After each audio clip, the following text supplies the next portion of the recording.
হরে কৃষ্ণ। আজ 6 মাঘ 21 জানুয়ারি রবিবার 1430 ও ইংরেজি 2024 পুত্রদা একাদশী। এই একাদশীর দিন আমি শ্রীমদ্ ভাগবতম পাঠ করছি। আজ আমি পাঠ করব শ্রীমদ্ ভাগবতমের 2য় স্কন্ধ 6ষ্ঠ অধ্যায় পুরুষ সূক্তের স্বীকৃতির শ্লোক 39, 40 ও 41। হরে কৃষ্ণ হরে কৃষ্ণ কৃষ্ণ কৃষ্ণ হরে হরে হরে রাম হরে রাম রাম রাম হরে হরে। অডিওর শুরুতে সকল ভক্তিমতী মা ও সকল ভক্তবৃন্দের কাছে আমার বিনীত প্রার্থনা, আমার এই জীবনের পূর্ণতা চ্যানেলটির রিচ অনেক অনেক অনেক কমে গেছে। তার ফলে চ্যানেলের সকল অডিও অনেক বহুদূর বিস্তার লাভ করতে পারছে না। তাই আমার সকলের কাছে বিনীত প্রার্থনা, আপনারা এই চ্যানেলটিকে সাবস্ক্রাইব করে এবং এই চ্যানেলের অডিওগুলিতে লাইক, কমেন্টস ও প্রচুর প্রচুর প্রচুর পরিমাণে শেয়ার করে এই চ্যানেলের ঊর্ধ্বগতি বর্তমান রাখুন, যাতে এই চ্যানেলে আমি ভাগবতম পাঠ করে আপনাদের শ্রবণ করাতে পারি। হরে কৃষ্ণ। শ্লোক 39। স এষো আদ্য পুরুষ কল্পে কল্পে সৃজত্যোজ আত্তাত্তোনাত্তাত্তোনাত্তানং আত্তাত্তোনাত্তোনাত্তানং স সংযচ্ছতি পতি চ। সেই আদিপুরুষ, অনুবাদ, সেই আদিপুরুষ পরমেশ্বর ভগবান শ্রীকৃষ্ণ জন্মরহিত হওয়া সত্ত্বেও প্রথম অবতার মহাবিষ্ণু রূপে নিজেকে বিস্তার করে এই ব্যক্ত জগতের সৃষ্টি করেন, বিস্তার করে এই ব্যক্ত জগতের সৃষ্টি করেন। তার মধ্যেই অবশ্য সৃষ্টি প্রকাশিত হয় এবং জড় পদার্থ ও জড় অভিব্যক্তি সবই তিনি স্বয়ং। কিছুকালের জন্য তিনি তাদের পালন করেন এবং তারপর তিনি পুনরায় তাদের আত্মসাৎ করে নেন। তাৎপর্য: এই সৃষ্টি ভগবান থেকে অভিন্ন, কিন্তু তথাপি এই সৃষ্টিতে তিনি নেই। এই তত্ত্ব শ্রীমদ্ ভগবদ্ গীতায় 9ম অধ্যায় 4 নং শ্লোকে বিশ্লেষিত হয়েছে। ময়া ততমিদং সর্বং জগদব্যক্তমূর্তিন। হরে কৃষ্ণ। ময়া ততমিদং সর্বং জগদব্যক্তমূর্তিনা মতস্থানি সর্বভূতানি ন চাহং তেষ্বস্তিত। পরম সত্যের নির্বিশেষ ধারণাও পরমেশ্বর ভগবানের একটি রূপ এবং তাকে বলা হয় অব্যক্ত মূর্তি। মূর্তি মানে হলো রূপ, কিন্তু তার নির্বিশেষ রূপ যেহেতু আমাদের সীমিত ইন্দ্রিয়ের ধারণার অতীত, তাই তিনি অব্যক্ত মূর্তি এবং ভগবানের সেই অব্যক্ত রূপে সমগ্র সৃষ্টি আশ্রিত। অথবা পক্ষান্তরে বলা যায়, সমগ্র সৃষ্টি ভগবান স্বয়ং এবং সেই সূত্রে এই জড় সৃষ্টি ভগবান থেকে অভিন্ন, কিন্তু আদিপুরুষ ভগবান শ্রীকৃষ্ণরূপে তিনি এই সৃষ্টি থেকে পৃথক। নির্বিশেষবাদীরা ভগবানের নিরাকার রূপের উপর জোর দেয়, কিন্তু তারা সবিশেষ আদি রূপে বিশ্বাস করে না।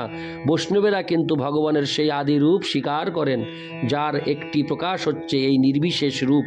ভগবানের সাকার এবং নিরাকার ধারণা যুগপৎ বর্তমান, এবং সে কথা শ্রীমদ্ ভগবদ্ গীতা, শ্রীমদ্ ভাগবত এবং অন্যান্য বৈদিক শাস্ত্রে স্পষ্টভাবে বর্ণিত হয়েছে।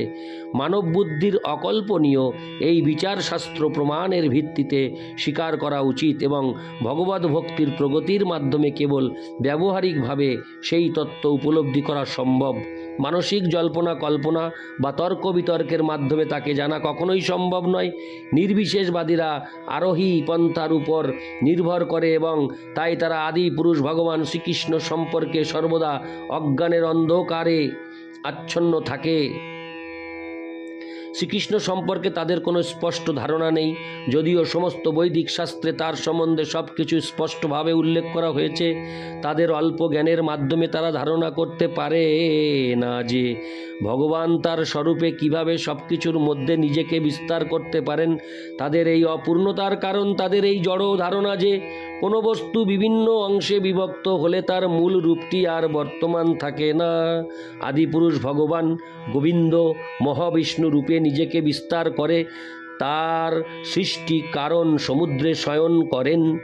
ব্রহ্মসংহিতায় সেই তত্ত্ব বিশ্লেষণ করে বলা হয়েছে, য কারণার নব জলে ভজতি স্ম যোগনিদ্রামনন্ত জগ দণ্ড সরোমকূপ আধার শক্তিমবলম্ভ। হরে কৃষ্ণ। আধার শক্তিমবলম্ভ পুরাং পরাং সমূর্তিং গোবিন্দমাদি পুরুষং তমহং ভজামি। এখানে ব্রহ্মাজি বলেছেন, আমি সেই আদিপুরুষ গোবিন্দের ভজনা করি, যিনি তার অংশাবতার মহাবিষ্ণুরূপে কারণ সমুদ্রে যোগনিদ্রায় শায়িত এবং তার দিব্য শরীরের রোমকূপ থেকে অসংখ্য ব্রহ্মাণ্ড প্রকাশিত হচ্ছে। এই মহাবিষ্ণু হচ্ছেন এই সৃষ্টিতে প্রথম অবতার। তার থেকে সমস্ত ব্রহ্মাণ্ড উৎপন্ন হয় এবং একে একে সব ভৌতিক অভিব্যক্তির প্রকাশ হয়। মহত্তত্ত্বরূপে ভগবান কারণ সমুদ্র সৃষ্টি করেন, যা চিদাকাশের ঠিক এক খণ্ড মেঘের মতো এবং তা তার বিভিন্ন প্রকাশের একটি অংশ মাত্র। চিদাকাশ হচ্ছে তার দেহ নির্গত রশ্মিচ্ছটার বিস্তার এবং তিনি মহত্তত্ত্বরূপী মেঘও। তিনি কারণ সমুদ্রে শয়ন করে তার নিঃশ্বাসের মাধ্যমে অসংখ্য ব্রহ্মাণ্ড সৃষ্টি করেন এবং তারপর প্রতি ব্রহ্মাণ্ডে গর্ভোদক সাই বিষ্ণুরূপে প্রবেশ করেন। তিনি ব্রহ্মাণ্ডের পালনের জন্য ব্রহ্মা, শিব এবং অন্যান্য সমস্ত দেবতাদের সৃষ্টি করেন এবং অবশেষে তাদের সকলকে তার শরীরে লীন করে নেন। যে সম্বন্ধে শ্রীমদ্ ভগবদ্ গীতায় নবম অধ্যায় 7 নং শ্লোকে বলা হয়েছে, সর্বভূতানি কৌন্তেয় প্রকৃতিং জান্তি মামিকাম কল্পক্ষয়ে পুনস্তানি কল্পাদৌ বিশ্রীজাম্যহম। হে কুন্তিপুত্র, কল্পান্তে অর্থাৎ ব্রহ্মার আয়ু যখন শেষ হয়ে যায় তখন সমগ্র সৃষ্টি আমার প্রকৃতিতে প্রবেশ করে। তারপর পুনরায় যখন আমি ইচ্ছা করি তখন আমার স্বীয় শক্তির দ্বারা সেই সৃষ্টি প্রকাশিত হয়। অর্থাৎ সর্বত্রই কেবল ভগবানের অচিন্ত শক্তিরই প্রকাশ, যার সম্বন্ধে পূর্ণরূপে জানা সম্ভব নয়। এই বিষয়টি আমরা পূর্বেই আলোচনা করেছি। ইতি শ্লোক 39 শ্লোক 40 ও 41। বিশুদ্ধং কেবলং জ্ঞানং প্রত্যক সম্যোগবস্থিতং সত্যং পূর্ণমনাদ্যন্তং নির্গুণং নিত্যমদ্বয়ম। শ্লোক 41। ঋষে বিদন্তি মুনয় প্রশান্তাত্তেন্দ্রিয়াশয়া যদা তদেবা সত্যর্কৈস্তিরোধীয়ত বিপ্লুতম।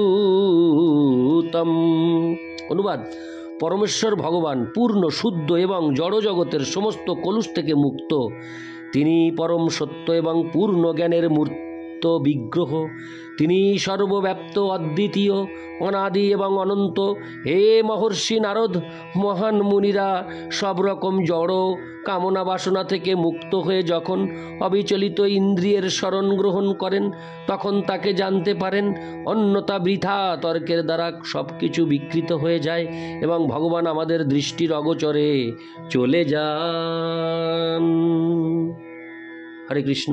তাৎপর্য: এখানে অনিত্য জড় সৃষ্টিতে ভগবানের দিব্য কার্যকলাপ বহির্ভূত বিষয়ে মূল্যাঙ্কন করা হয়েছে।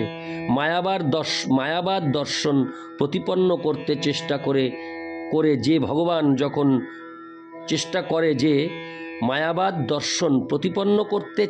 করে যে ভগবান যখন জড়জগতে অবতরণ করে রূপ পরিগ্রহ করেন তখন তিনি জড় শরীরের দ্বারা কলুষিত হন।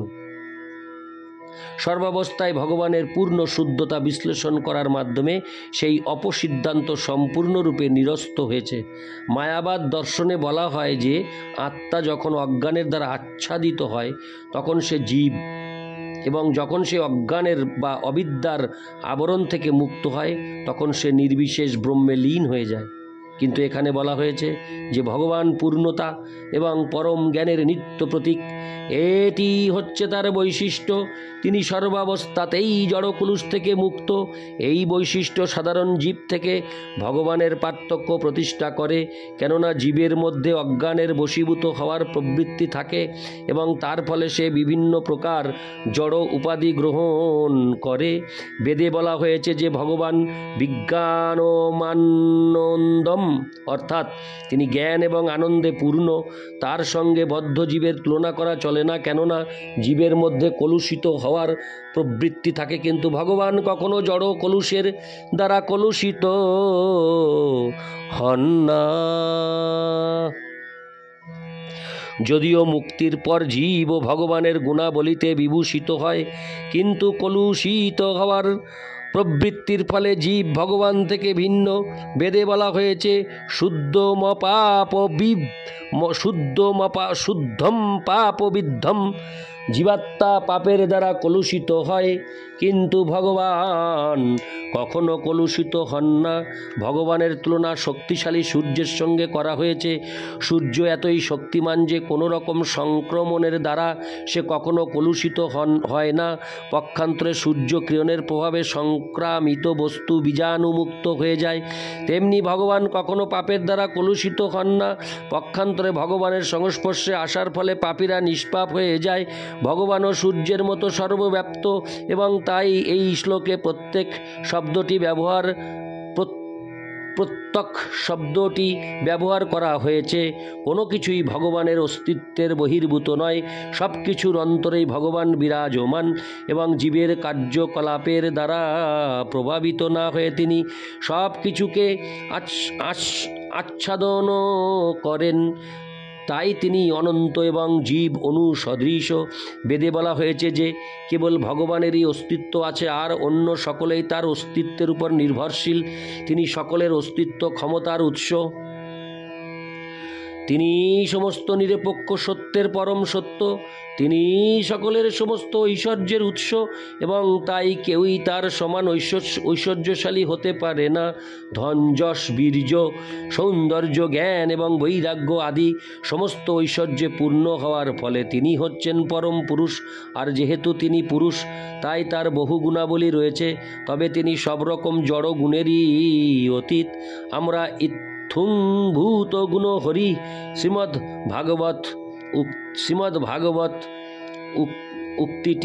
ভাগবতের উক্তিটির আলোচনা পূর্বে করেছি। তার অপ্রাকৃত গুণাবলী এতই আকর্ষণীয় যে মুক্ত পুরুষেরাও তার দ্বারা আকৃষ্ট।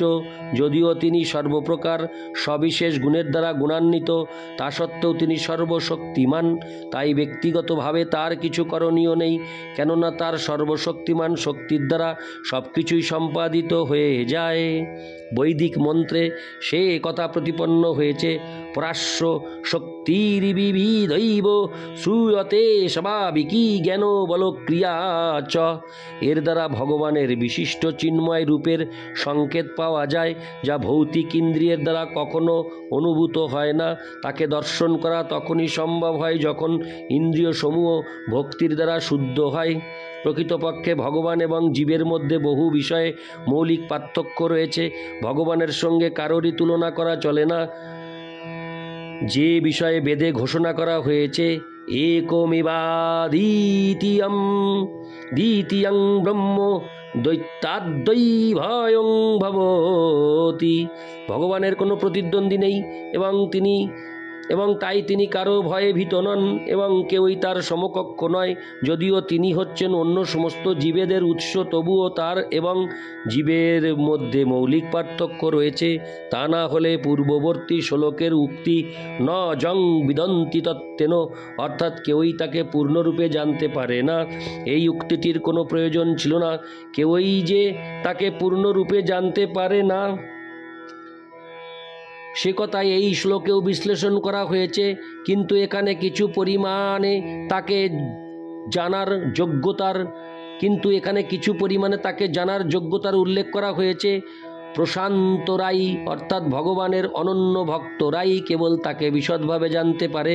তার কারণ হচ্ছে ভগবানের বিশ্বস্ত সেবক হওয়া ব্যতীত ভক্তদের আর কোনো কামনা নেই। কিন্তু অন্যেরা যথা জ্ঞানী দার্শনিক যোগী এবং সকাম কর্মী নানা রকম কামনা বাসনা যুক্ত, এবং তাই তারা শান্ত হতে পারে না। সকাম কর্মীরা তাদের কর্মের ফল ভোগ করতে চায়,